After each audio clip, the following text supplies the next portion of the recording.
आज का क्वेश्चन है हमारे पास पावर ऑफ 4।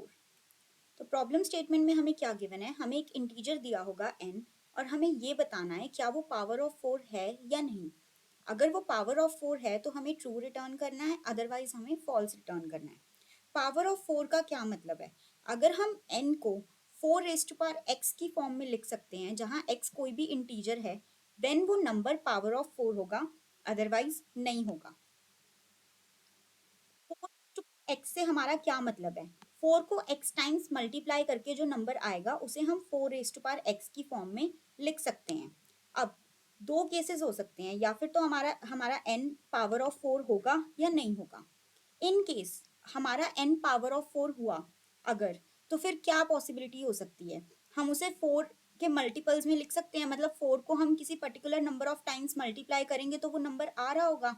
तो हमें पता है कि अगर हम उस नंबर को 4 से डिवाइड करते चले जाएं तो उसे डिवाइड होना चाहिए, मतलब हर बार रिमाइंडर 0 आना चाहिए।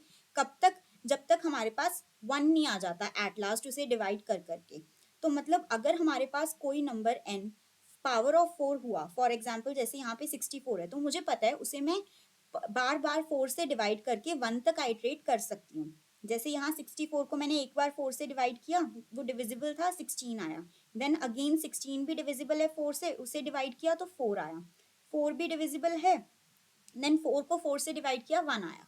तो मतलब जो भी नंबर पावर ऑफ 4 हुआ उसे मैं हर बार 4 से डिवाइड कर सकती हूँ जब तक मेरा 1 नहीं आ जाता। बट जो दूसरा केस है, अगर n हमारा पावर ऑफ 4 नहीं हुआ तब क्या होगा? फॉर एग्जाम्पल 48, उसे मैं 48 को जैसे यहाँ पे मैं 4 से डिवाइड कर रही हूँ तो 12 आया, 12 भी डिविजिबल है तो 3 आ गया।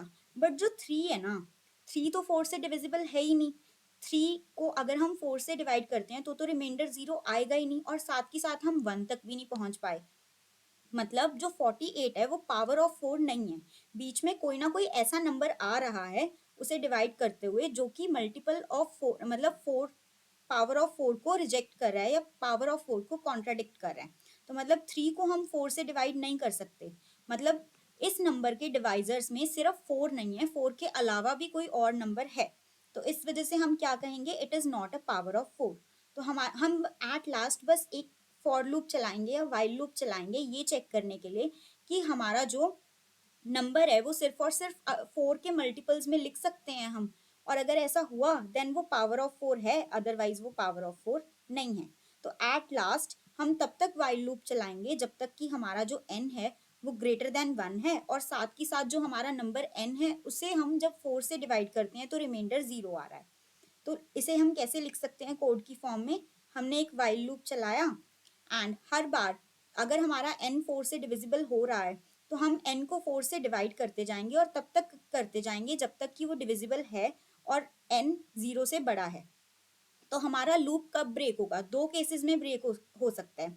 या फिर तो n की वैल्यू 1 आ जाए, बिकॉज 1 4 से डिविजिबल नहीं, मतलब 1 को हम 4 से डिवाइड करेंगे तो रिमाइंडर 1 आएगा। या फिर तो वो केस हो सकता है, वो केस हमारा वो होगा जिसमें वो पावर ऑफ 4 होगा कि हम उसे डिवाइड करते गए एंड डिवाइड करते करते एक ऐसा पॉइंट आ गया जब हमारे पास आंसर 1 आ गया।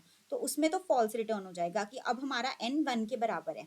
दूसरा केस जब लूप ब्रेक होगा तब वो होगा कि जब n जो हमारा है वो 4 से डिविजिबल ही नहीं है, मतलब एक ऐसा डिवाइजर आ गया, एक ऐसा नंबर आ गया जो 4 से डिवाइड ही नहीं कर रहा और 1 भी नहीं है।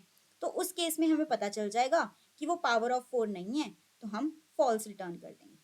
Thank you so much. अगर आपको एक्सप्लेनेशन अच्छी लगी please like share and subscribe.